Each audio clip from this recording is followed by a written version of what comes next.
Assalamualaikum warahmatullahi wabarakatuh. Perkenalkan, nama saya Mei J. Sihombing dengan NIM H1B1 251. Saya dari kelompok 7 akan mencoba memaparkan materi yang kami ambil, yaitu politik dinasti dalam demokrasi Indonesia. Adapun tujuan saya membuat video ini adalah untuk melengkapi tugas UAS politik desentralisasi yang dibuat yaitu membuat video secara individu. Nah, saya akan melanjutkan ke penjelasan mengenai politik dinasti dalam demokrasi di Indonesia. Yang pertama, masuk ke pengertian dari politik dinasti itu sendiri. Nah, politik dinasti itu merupakan atau biasa disebut dengan politik turun-temurun. Nah, biar lebih jelas, biar saya bacakan mengenai pengertiannya. Politik dinasti merupakan sebuah kekuasaan di mana sekelompok orang yang masih mempunyai hubungan keluarga atau elit politik mendapat posisi dalam struktur kekuasaan politik yang memang sudah tak asing lagi dan sudah menjadi tradisi di Indonesia, di mana kekuasaan hanya terbagi dan terdistribusi pada kerabat dan keluarga sedara, atau bisa disebut elit-elit politik saja. Nah, tentunya dalam suatu praktek kekuasaan yang memberi hal tersebut seringkali terjadi di Indonesia, bahkan menjadi sebuah rahasia umum yang dilakukan oleh banyak pihak. Kita sekarang masuk ke sistem demokrasi di Indonesia. Sistem demokrasi, mengingat Indonesia merupakan negara demokrasi, di mana pengertian demokrasi yaitu uh, semuanya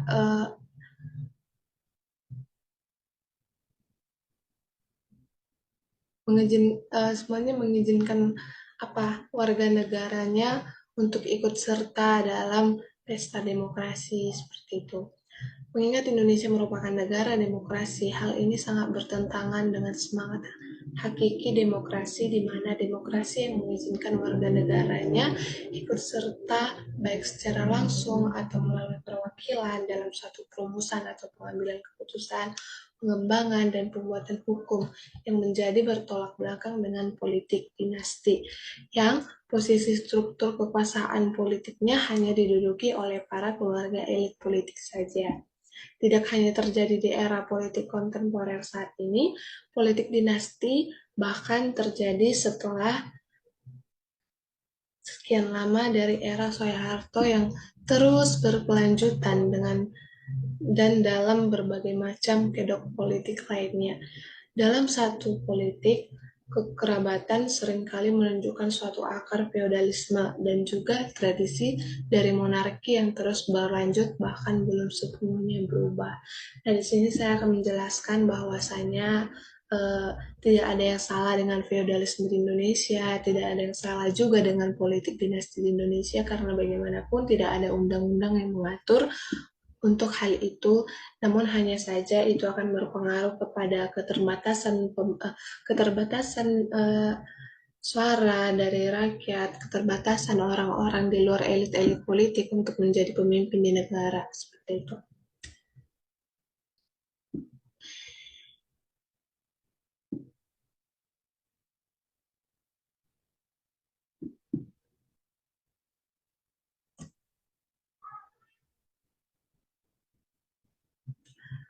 Oke. Bukan hanya perihal tentang kebebasan untuk mencalonkan diri dan mendapatkan suara penuh dalam suatu pemilihan, namun juga banyak kasus yang berhubungan dengan nepotisme dan juga kolusi. Dalam suatu politik dinasti, penguasaan politik terpusat pada satu kelompok yang membuka peluang untuk dapat terjadinya suatu praktik korupsi. Jika suatu akar feodalisme ini terus berlanjut, maka ini akan menancap semakin kuat dan juga semakin bertahan di negara kita. Sehingga langkah untuk dapat mengikis dinasti politik ini secara sedikit demi sedikit menjadi suatu hal yang sulit, bahkan hal yang mustahil untuk dilakukan.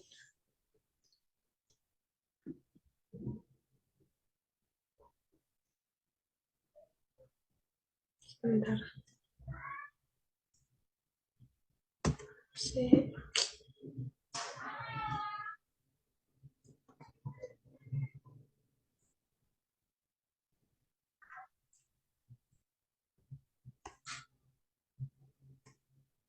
Oh, ya.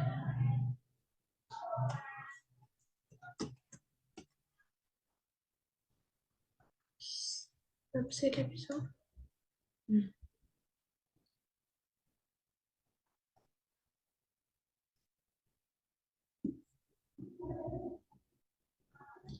Oke, di sini saya akan menjelaskan pengertian dari keluarga politik, politik kekerabatan, politik dinasti sendiri. Nah, keluarga politik itu merupakan apabila terdapat dua atau lebih anggota keluarga yang menduduki jabatan politik, dalam artian keluarga politik berarti yang dinamakan dengan keluarga politik di dalam dinasti politik ini berarti apabila terdapat dua atau lebih dari anggota keluarga yang menduduki satu jabatan politik secara bersamaan, seperti itu. Yang kedua, politik kekerabatan, yaitu upaya melanggengkan kekuasaan rekrutmen politik yang menghasilkan anggota keluarga yang menduduki jabatan politik atau pemerintah yang tidak didasarkan atas kemampuan yang dimilikinya atau prosedur yang telah digariskan, namun lebih didasarkan atas pertimbangan hubungan kekerabatannya atau keturunan maupun perkawinan. Yang ketiga, politik dinasti. Upaya melanggengkan kekuasaan dengan mendudukkan keluarganya dalam jabatan politik. Terdapat minimal 4 anggota yang menduduki jabatan politik lebih dari 2 generasi. Selanjutnya, saya akan menjelaskan mengenai pengertian dari dinasti menurut ahli teori. Mosca, tokoh sosiologi yang berasal dari Italia, mengemukakan teori politik dalam salah satu bukunya, The Ruling Class, yang membahas tentang dinasti dan demokrasi. Mosca menyatakan bahwa setiap kelas pada faktanya menunjukkan kecenderungan untuk membangun tradisi yang turun-menurun atau untuk menjadikan sekumpulan orang seketurunan jika tidak bisa dalam atau hukum atau darwis. Berdasarkan sifatnya, manusia akan selalu berusaha mencapai kesempurnaan, yaitu kekuasaan, dan akan dipertahankan ketika telah mencapai. Salah satu cara mempertahankannya adalah warisan secara turun-temurun, yang secara fakta kekuasaan yang diwariskan akan lebih banyak. Dampak negatifnya, kekuasaan merupakan hasil perjanjian atau kontrak sosial dan tidak bersifat mutlak. Kekuasaan tidak datang dari Tuhan dan tidak turun-temurun. Kekuasaan juga bukan atas dasar kitab suci. Firdaus Syam 2010. Ada beberapa gejala yang mengundang tentunya terjadinya dinasti politik atau yang memberikan peluang terjadinya dinasti politik itu sendiri. Yang pertama, adanya gejala dalam diri ataupun keluarga untuk memenangkan kekuasaan. Yang kedua, adanya kelompok terorganisasi karena adanya kesepakatan dan kebersamaan dalam kelompok sehingga terbentuklah penguasa kelompok dan pengikut kelompok. Yang ketiga, adanya kolaborasi antara penguasa dan pengusaha untuk menggabungkan kekuatan modal dengan kekuatan politik. Nah, di sini artinya sering kita ketahui bahwasanya ketika seseorang ingin masuk ke dunia perpolitikan atau contoh hal kecilnya, caleg. Nah, hal yang mustahil jika seseorang yang memang tidak memiliki modal atau finansialnya tidak begitu bagus untuk naik mencaleg atau menjadi anggota legislatif seperti itu. Tentunya harus ada modal. Yang terutama itu modal dan yang kedua baru kekuatan politik. Oke, selanjutnya adanya pembagian tugas antara kekuasaan dan pengusaha dengan kekuasaan modal sehingga mengakibatkan terjadinya korupsi seperti itu. Nah, di sini mungkin saya akan menjelaskan pembagian tugas antara kekuasaan dan penguasa ini mungkin ketika yang naik. Nah, di sini kan dijelaskan bahwasanya penguasa dan kekuasaan modal.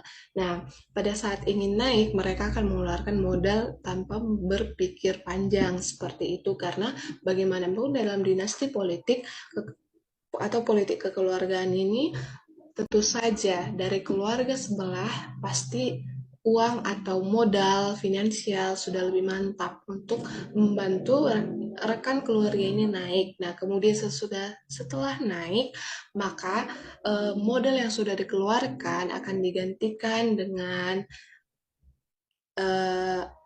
anggaran-anggaran yang mungkin akan turun dari atas dan akan memacu terjadinya korupsi seperti itu. Oke, beberapa dampak dari dinasti politik. Yang pertama itu sirkulasi kekuasaan hanya berada di lingkungan para elit politik. Yang kedua membuka ruang penyimpangan kekuasaan seperti korupsi, kolusi, dan nepotisme. Yang ketiga menutup jenjang koderasi politik. Yang keempat menghambat proses konsolidasi demokrasi. Yang kelima kontrol kekuasaan melemah. Kemudian adapun yang menjadi faktor pendorong munculnya dinasti politik ini, yang pertama sentralisasi politik, yang kedua kandidasi politik cenderung tertutup, yang ketiga kaderisasi partai tidak berjalan maksimal, yang keempat jaringan kekuasaan menyebar dari kelompok tertentu, yang kelima kekuatan absolut pada suatu kekuatan.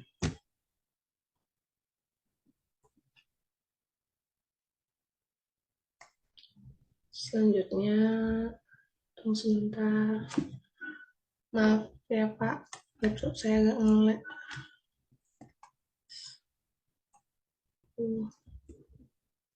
Ingat, suruh.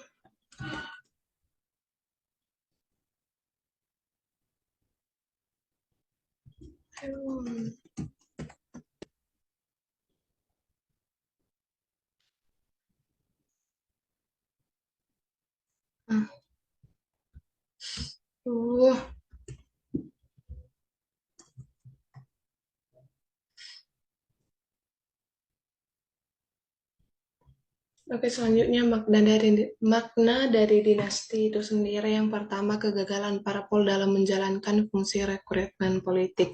Yang kedua, rendahnya kapasitas partai politik dalam kemandirian, anggaran, pengembangan kader, dan manajemen organisasi.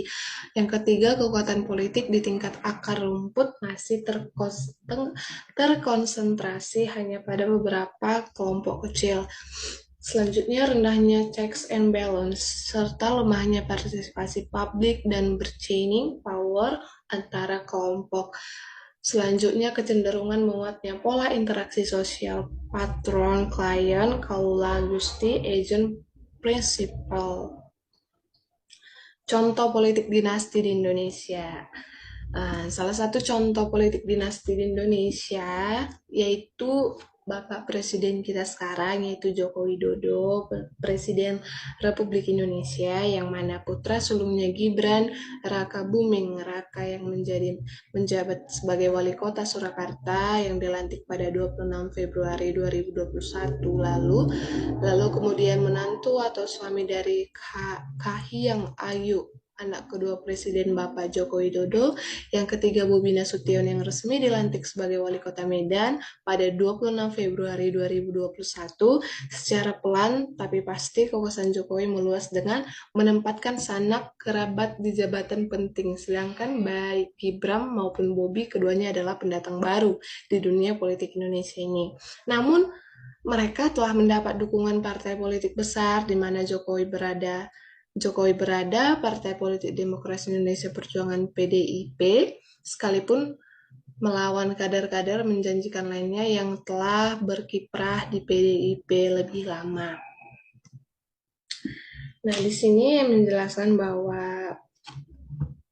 bahwasanya dinasti politik di Indonesia itu tentunya masih berkembang pesat, baik dari zaman Bapak Presiden kita Soeharto dulu masih berkembang. Namun menurut saya sendiri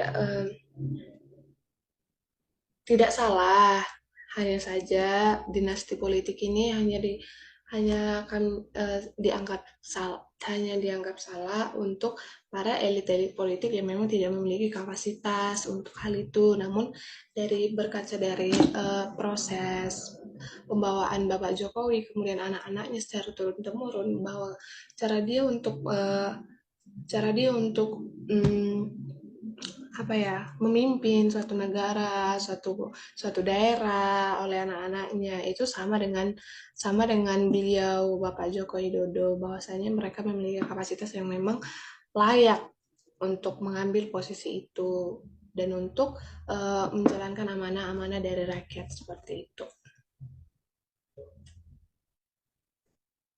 Lihat lagi.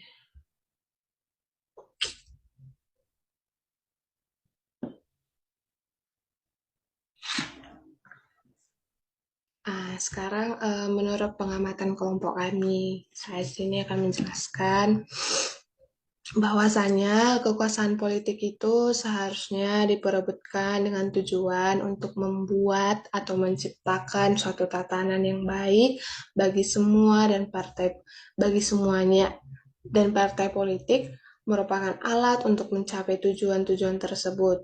Nah, politik dinasti tidak boleh berkembang di Indonesia karena akan membuka peluang bagi para elit politik untuk berlindung di balik selimut atas nama keluarga mereka.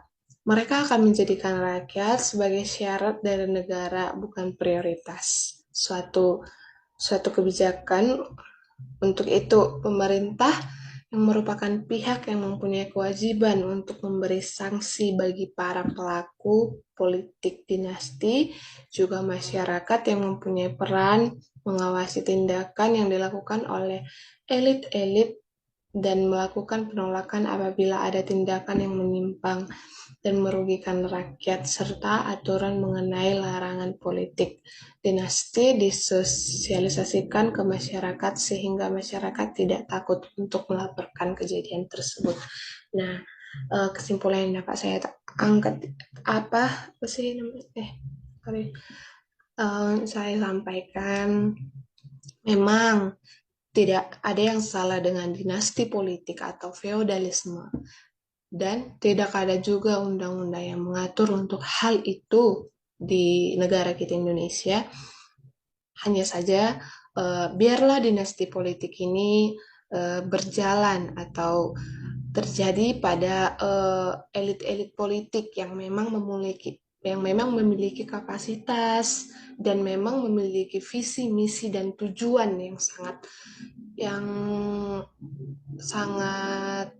tepat untuk memang menciptakan tatanan yang baik bagi semua partai politik maupun untuk menyampaikan amanah-amanah dari rakyat tadi seperti itu. Jangan hanya contohnya dinasti politik, keluarga, kemudian turun temurun naik lagi menjabat dari satu keluarga, namun beliau tidak memiliki kapasitas di dunia politik ini. Beliau hanya saja uh, naik seperti itu, naik di dunia, apa sih namanya, naik di perpolitikan Indonesia, tapi tidak memahami apa arti atau makna dari politik itu sendiri, hanya saja naik dan ingin mendapatkan seperti itu. Biarlah yang naik atau yang ikut di dalam dinasti politik ini atau diwariskan, contohnya seperti Bapak Jokowi. Nah, seperti itu uh, tidak masalah dinasti politik terjadi di Indonesia, karena kita ketahui memang bahwasanya um, mereka memang memiliki kapasitas untuk hal itu, untuk naik ke dunia perpolitikan Indonesia seperti itu. Oke, mungkin sekian hasil dari hasil dari diskusi kami yang kemarin bersama kelompok saya, Pak.